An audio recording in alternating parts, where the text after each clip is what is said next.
Winnie the Pooh by A. Milne, Chapter 5, in which Piglet meets a heffalump. One day, when Christopher Robin and Winnie the Pooh and Piglet were all talking together, Christopher Robin finished the mouthful he was eating and said carelessly, "I saw a heffalump today, Piglet." "What was it doing?" asked Piglet. "Just jumping along," said Christopher Robin. "I don't think it saw me." "I saw one once," said Piglet. "At least, I think I did," he said. "Only perhaps it wasn't." "So did I," said Pooh, wondering what a heffalump was like. "You don't often see them," said Christopher Robin carelessly. "Not now," said Piglet. "Not at this time of year," said Pooh. Then they all talked about something else, until it was time for Pooh and Piglet to go home together. At first, as they stumped along the path which edged the 100-acre wood, they didn't say much to each other. But when they came to the stream and had helped each other across the stepping stones and were able to walk side by side again over the heather, they began to talk in a friendly way about this and that, and Piglet said, "If you see what I mean, Pooh." And Pooh said, "It's just what I think myself, Piglet." And Piglet said, "But on the other hand, Pooh, we must remember." And Pooh said, "Quite true, Piglet, although I had forgotten it for the moment." And then, just as they came to the 6 pine trees, Pooh looked round to see that nobody else was listening, and said in a very solemn voice, "Piglet, I have decided something." "What have you decided, Pooh?" "I have decided to catch a heffalump." Pooh nodded his head several times as he said this, and waited for Piglet to say, "How?" or "Pooh, you couldn't," or something helpful of that sort. But Piglet said nothing. The fact was, Piglet was wishing that he had thought about it first. "I shall do it," said Pooh, after waiting a little longer, "by means of a trap. And it must be a cunning trap, so you'll have to help me, Piglet." "Pooh," said Piglet, feeling quite happy again now, "I will." And then he said, "How shall we do it?" And Pooh said, "That's just it. How?" And then they sat down together to think it out. Pooh's first idea was that they should dig a very deep pit, and then the heffalump would come along and fall into the pit, and— "Why?" said Piglet. "Why what?" said Pooh. "Why would he fall in?" Pooh rubbed his nose with his paw, and said that the heffalump might be walking along, humming a little song, and looking up at the sky, wondering if it would rain, and so he wouldn't see the very deep pit until he was halfway down, when it would be too late.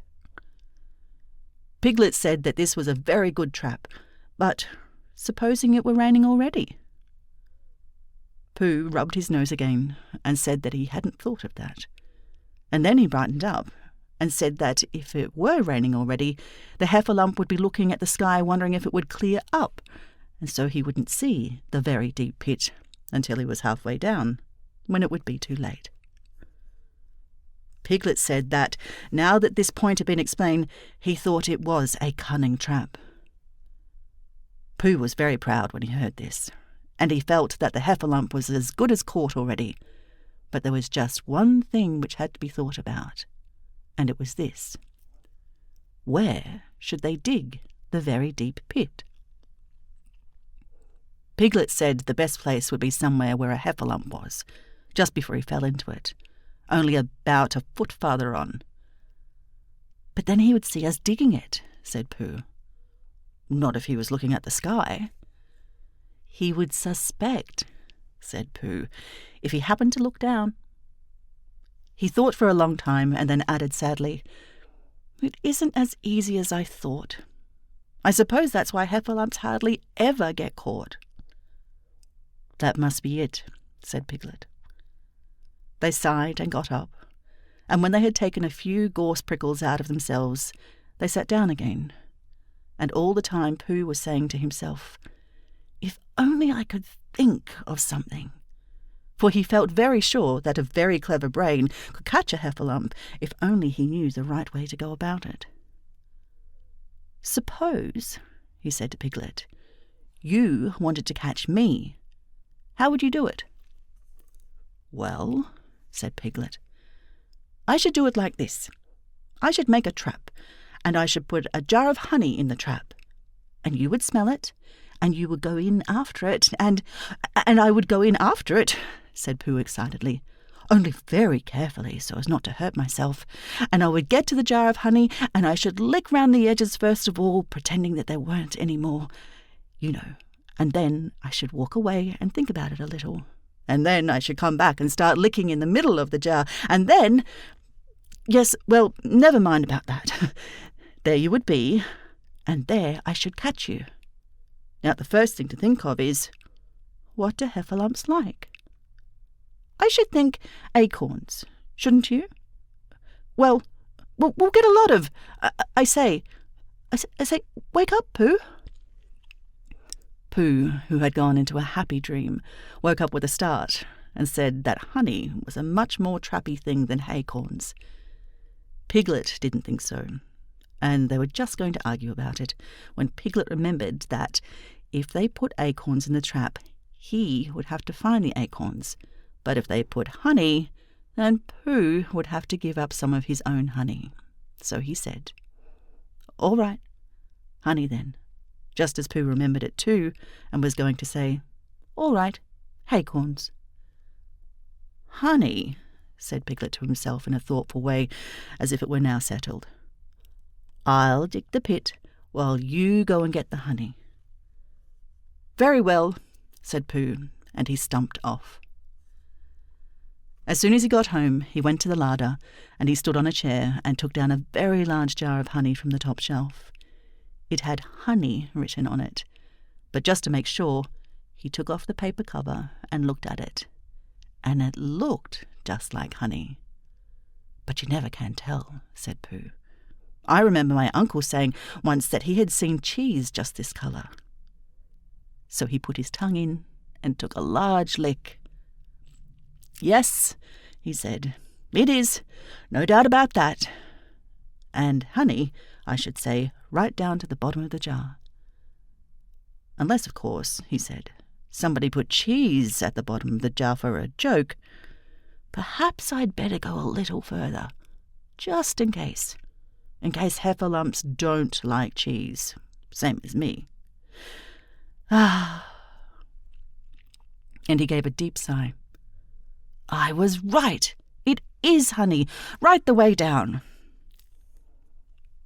Having made certain of this, he took the jar back to Piglet, and Piglet looked up from the bottom of his very deep pit and said, "Got it?"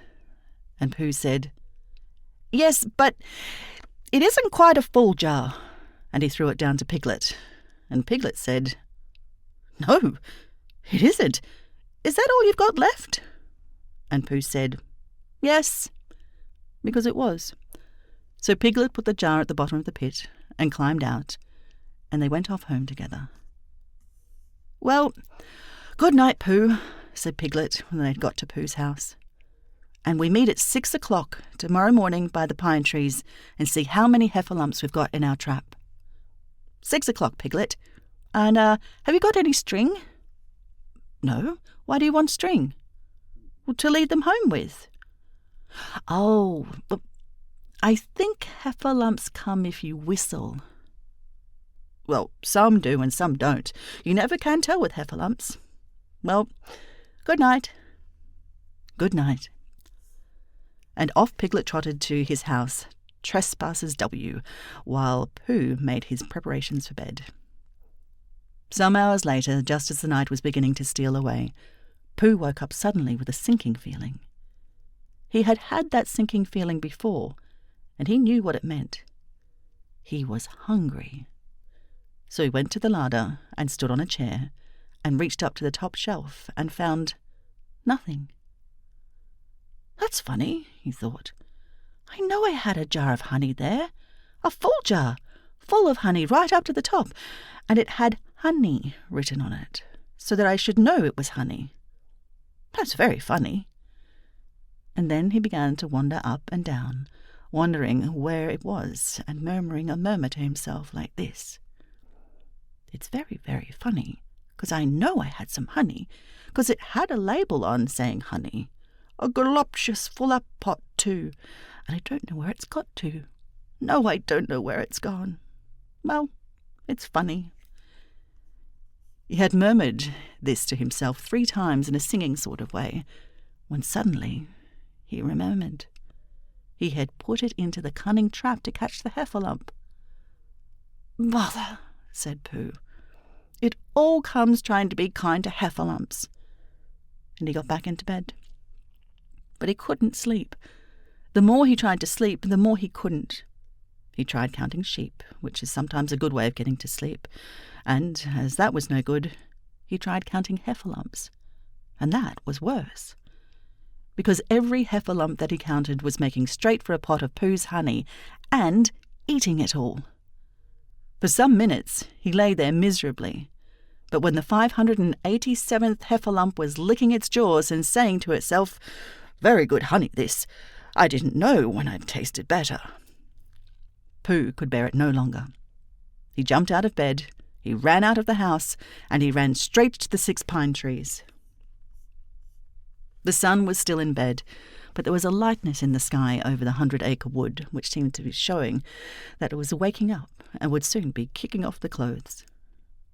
In the half-light, the pine trees looked cold and lonely, and the very deep pit seemed deeper than it was, and Pooh's jar of honey at the bottom was something mysterious, a shape and no more.